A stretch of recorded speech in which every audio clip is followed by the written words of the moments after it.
Moves in. Pretty Betty now steps forward.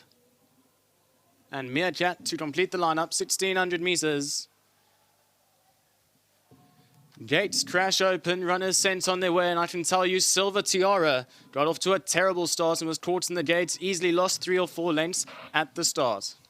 The stable companion, Ferrari, hit the ground running and has got off into a handy position early on. Pretty Betty is sitting comfortably in second in the one-out position. Racing 3 deep is Afternoon Tea, who's going to try and push past runners and get into a handier position. Back on the rail is Integrity, about 3 lengths off the leader, racing alongside Phoenix. Then we drop back a further length to Scarborough Fair, racing alongside Dame of Flames in the sheepskin noseband in the blue silks. Then we drop back another length to Irish Willow, Silver Tiara. After that poor start, made up a few lengths, and at the back end of the field is Meerkat, who's easily about 8 lengths off the leader.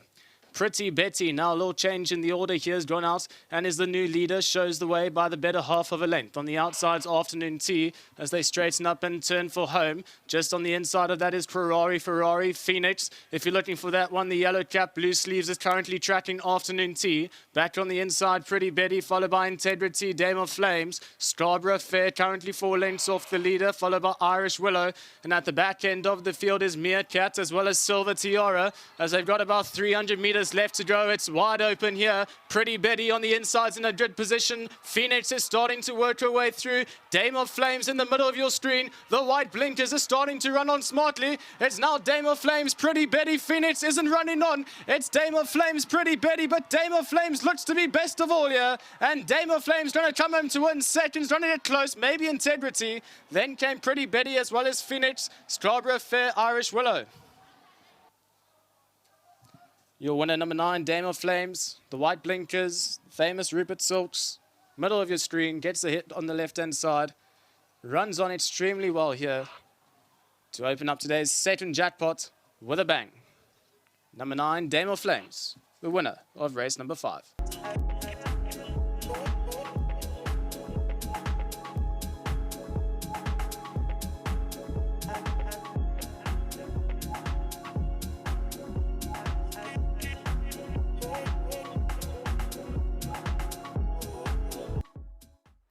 Dame of Flames, I think very aptly named because this yard is on fire. And another winner for the Smith team. Warren, you're aboard her and you rode her last time.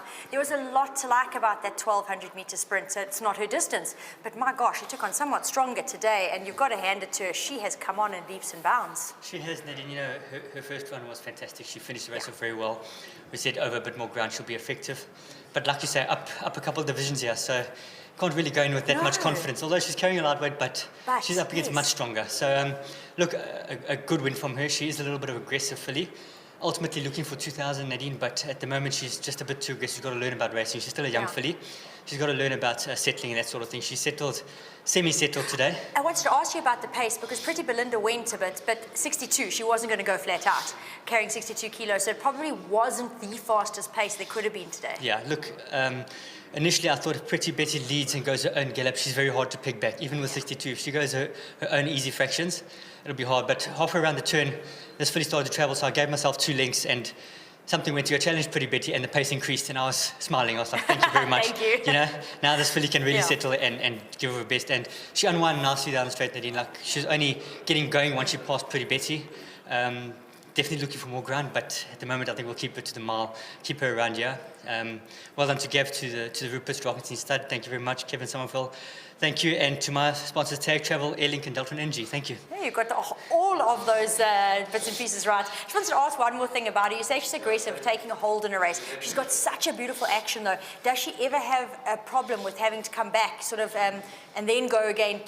Or does she have good control of her legs? She has pretty good control for a filly with she's such tall, lanky, and she's got a big action. But she really, when she does take a hold, she drops her head and she grabs onto that bit, you know. So she's very in control of what she's doing. Yeah. You can see I actually pull her back a little bit, all in control. She doesn't throw her head up or anything like that. Good. I just ease her back, and she listened to me, you know. And thank goodness the pace increased. I could say, okay, well, now you can get into your strider and let go, you know. Would you like to take her up there? I think she'll handle it, but I think she's better unwinding and getting there later, you know. But she can only win. It was a great win from Exactly. her. Big thanks to Gavin, to his team. They've done a great job. I think it's 4 winners for the day, and Yes. we're only halfway through, so let's hope we can knock a couple more. Most definitely, Thank Warren. you. Well done. Got to like Warren's enthusiasm there. Got the winners on the board, but there's more races to be won. And Gav, what more can you say? This is a day that dreams are made of. And Dame of Flames, she's coped with the step up in class admirably here. Very much so, Nigel. We've got to echo your sentiments here. You know, she ran a sprint first time out. We just want to get her acclimatised Yeah. and get her going, and dropped off the pace and let her run on. And I still said to Kevin that day, she's working very smart, and don't be surprised if she doesn't run in the money in the sprint. And she ran a smart race. She came on from that. Little quite subsequent gallop to that, and you know, stepped up to this. But you know, taking on a Pinnacle Fillies, it was a hard-knocking race. So like you say, I've got to say all kudos to her. And she won a nice race, and she won through the line. She's going to go further, but like just listening to Warren too, she's got to learn to settle the early part, because she tries to overdo it, Yeah. and it's going to count at the end. Yeah, consummate professional. He rode her, got her switched off, Exactly. waited with her, and then asked her to kick. And, I've and got it to was say race though, over. if she can place over 1,200 meters, she can win like us over a mile, but Warren thinks she's actually looking for further. My gosh, well, you've got to start considering her as a decent horse. 100%, mate. So I think she's a lovely filly. She does well in the manger. She does well at home. She's got her quirks. We've got a little pony that goes with her at home. But yeah, she's loving it down here. She's loving the climate, and she's settled in well. Very, very big thank you to Gaynor and to Kevin. You know, thanks very much, guys. They put so much into racing. They deserve the winners, and hopefully they have a good day tomorrow. Oh, well, you having a cracking one. Well done. Thank you, and yeah, thanks to my team and all the staff behind them. Thank you. Brilliant. My gosh, isn't the Smith Yard just enjoying a real red letter day? And this is another class act stepping out from their yard. Dame of Flames, a filly by Futura, 3 years old, plenty of scope for improvement, and especially on what she's shown so far. Drakenstein bred, Drakenstein owned. I think you have a lot to look forward to.